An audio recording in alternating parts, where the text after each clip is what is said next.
who is fighting in the Syrian Civil War.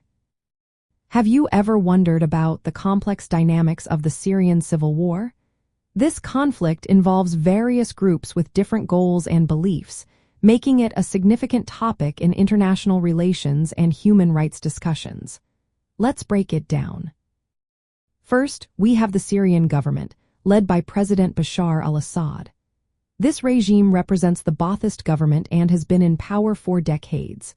They control large parts of Syria and have faced opposition since the war began in 2011.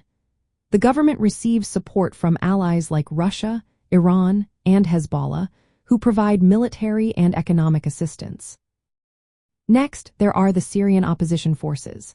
This group is a coalition of rebel factions opposing Assad's rule.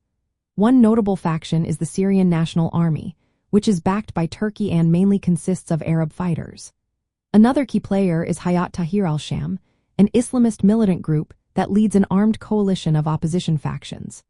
Additionally, the Southern Operation Room, a coalition of rebel factions in southern Syria, has re-emerged with support from Druze fighters. Then, we have the Kurdish-led Syrian Democratic Forces. This alliance is primarily made up of Kurdish militias, especially the People's Protection Units. They also include Arab, Assyrian, and Turkmen groups.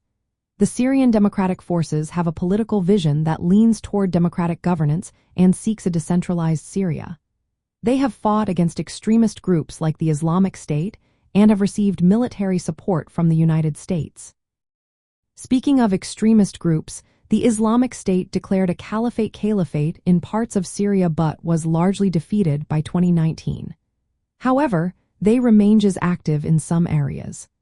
Al-Qaeda affiliates, like the al-Nusra Front, have also been involved in the conflict, fighting against both the Syrian government and other rebel groups. Other actors in this conflict include various tribal and clan forces, some of which oppose Kurdish dominance in northeastern Syria. Smaller militias, including Assyrian groups, also play a role in defending their communities. Additionally, external actors like Israel conduct strikes targeting Iranian and Syrian military positions. From a liberal perspective, the Syrian Civil War highlights the severe consequences of authoritarian governance and human rights violations. The conflict has led to widespread displacement and humanitarian crises. Liberals advocate for protecting human rights and supporting democratic governance. They emphasize the need for political solutions that respect minority rights, including those of the Kurds. The support given by international actors to groups like the Syrian Democratic Forces reflects a liberal approach to countering extremism and promoting local governance structures. Achieving peace and stability in Syria involves addressing the root causes of the conflict, such as political repression and ethnic discrimination.